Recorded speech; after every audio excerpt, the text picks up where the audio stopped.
Arkadaşlar hepinize selamlar. Bildiğiniz gibi bu kanalı yeni açtık ve desteklerinizi bekliyoruz. Lütfen videolarımızı beğenmeyi ve abone olmayı unutmayınız. Şimdiden iyi seyirler.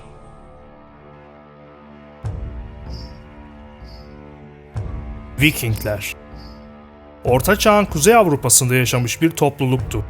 Onları diğer topluluklardan ayıran en belirgin özellikleri denizciliği ve cesur savaşçı ruhlarıydı. Vikingler genellikle gemileriyle korkusuzca denizleri açılır, farklı topraklara seyahat ederdi. Birçoğumuz Vikingleri sadece savaşçı olarak biliyoruz. Ancak aslında olan çok yönlü bir topluluk. Tarım, ticaret ve elbette ki savaş alanında da başarılıydılar.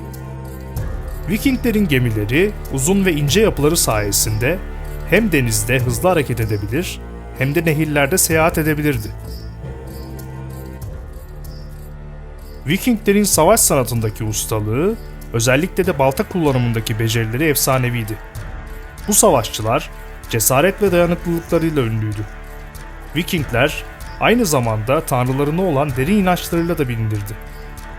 Mitolojilerindeki tanrılar onların günlük hayatlarını ve savaş stratejilerini etkilemişti. Belki de en çok bilinen Viking miti Valhalla'ya gitme arzusuydu. Valhalla, ölen savaşçıların gitmeyi umduğu bir savaşçı cennetiydi. Bu inanç, Viking savaşçılarının ölüm karşısında korkusuzca savaşmalarına ilham verdi.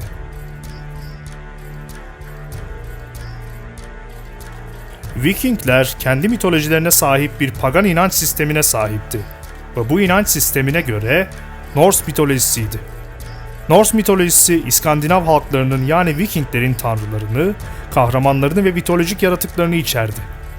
Norse mitolojisindeki bazı tanrılardan Odin, Thor, Freya, Loki, Frigg, Balder ve Tyr'dir. Odin, Asgard'ın kralı ve tüm tanrıların babasıdır. Thor, herkesin bildiği üzere gök gürültüsü ve şimşek tanrısıdır. Freya, Frigg'in kızı olan Freya, aşk, güzellik, bereket ve savaş tanrıçasıdır. Loki, tanrılarına ait olmayan bir tanrı olan Loki, entrikalar ve hilekarlıkların tanrısıdır. Frigg, Odin'in eşi olan evlilik ve annelikle ilişkilendirilir. Balder, güzellik, iyilik ve ışık tanrıçası olarak bilinir. Tyr, adalet ve savaş tanrısı olan savaşçılar arasında çok saygı görmüştür. Bu tanrılar diğer mitolojik figürler, Vikinglerin yaşadığı dönemdeki kültürel ve dini inançları yansıtan bir mitoloji sistemine sahipti. Bu inançlar ağırlıklı olarak ağızdan ağza aktarılan efsaneler ve şiirler aracılığıyla günümüze ulaşmıştır. Vikinglerin bir ustalığı da gemileri üzerineydi. Viking gemileri tarih sahnesinde eşsiz bir yer tutan mükemmel tasarımlarıyla bilinir. Bu uzun ve dar hafif gemiler Vikinglerin denizcilikteki ustalıklarını gösteren mühendislik harikalarıydı. Genellikle uzun gemi olarak adlandırılan bu tekneler düşük sulara girip karaya çekilebilen özel bir tasarıma sahipti. Ahşap yapılı ve genellikle tek bir yelkeni bulunan bu gemiler yüksek hız ve manevra kabiliyeti sağlıyordu.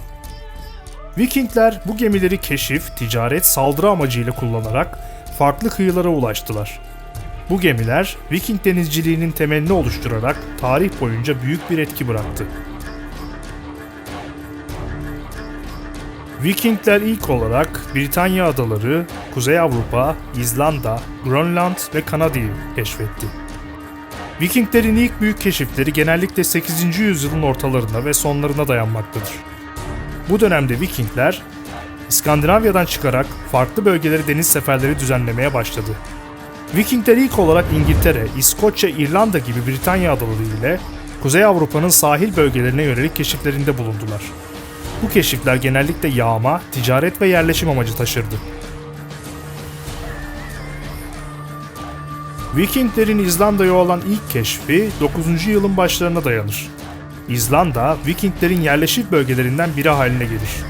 Vikingler İzlanda'ya göç ederek burada çiftçilik ve ticaret yapmaya başlarlar. İzlanda'dan başlayarak Vikingler 10. yüzyılın ortalarında Grönland'a doğru genişleme hareketi başlatırlar. Grönland, Erik Kırmızı tarafından keşfedildi ve Vikingler burada bir süre yaşadılar. Erik Kırmızı'nın oğlu Leif Erikson liderliğindeki Vikingler, Grönland'dan batıya doğru seyahat ederek Kuzey Amerika kıyılarına ulaştılar ve bu bölgeye Vinland adını verdiler. Vinland, modern günümüzde Kanada'nın kuzeydoğusunu kapsayan bir bölge olarak kabul edilir. Bu keşifler Vikinglerin geniş bir coğrafyada etkileşimde bulunduğu ve farklı bölgelerle yerleşimler gerçekleştirdiğini göstermektedir. Vikinglerin denizcilik yetenekleri, ticari faaliyetleri ve yerleşimleri tarih boyunca önemli bir kültürel ve tarihsel etki bıraktı.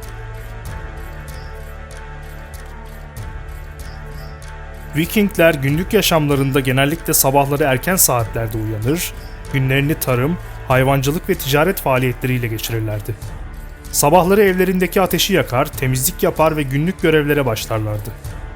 Öğle yemeğinden sonra tarlalarda çalışmak, hayvanları otlatmak veya ticari faaliyetlere katılmak gibi işlerle meşgul olurlardı. Akşamları gün batımına yakın bir süre evlerine döner, akşam yemeğini yer ve dinlenirlerdi. Vikingler günlerini çalışarak ve aileleriyle vakit geçirerek geçirirlerdi. Aynı zamanda geleneksel ritüeller ve dini uygulamalar günlük yaşamlarının önemli bir parçasını oluştururdu. Örneğin Viking kadınları genellikle diğer dönemlere kıyasla daha fazla özgürlüğe ve haklara sahipti. Viking toplumlarında kadınlar ev işlerine katkıda bulunmanın yarı sıra bazı durumlarda ticaret ve zanaat gibi faaliyetlerle de yer alabilirdi. Miras konusunda da belirli kaynaklara sahiptiler ve topluluk içinde söz sahibi olabilirlerdi. Ancak sosyal statü, aile yapısı ve bölgesel farklılıklar Viking kadınlarının haklarındaki değişkenlikleri etkilemiştir.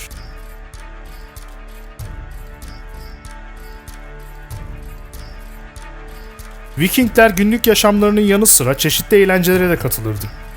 Vikinglerin eğlence kültürü, festivaller, şölenler, spor etkinlikleri ve müzik gibi çeşitli unsurları içerirdi. Viking toplumu çeşitli şölenlere ve festivallere de katılırdı. Bu etkinlikler genellikle mevsimsel değişimleri veya önemli tarımsal faaliyetleri kutlamak amacıyla düzenlenirdi. İnsanlar bir araya gelir, dans eder, şarkı söyler ve geleneksel Viking içkisi olan mead içerlerdi. Vikingler arasında spor etkinlikleri oldukça popülerdi. Güreş, taş atma, okçuluk gibi rekabetçi oyunlar düzenlenirdi. Vikingler aynı zamanda hikaye anlatımını da çok önemserdi. Meşhur kahramanlık hikayeleri, mitoloji ve destanlar topluluklar arasında dolaşırdı ve bu hikayeler topluluk bir araya geldiğinde anlatılır, paylaşılır ve öğrenilirdi. Vikingler daha çok müziği seviyor ve dans etmeyi keyif alarak gerçekleştiriyorlardı. Farklı enstrümanlar kullanarak yapılan müzik ve geleneksel danslar toplulukları bir araya getirirdi.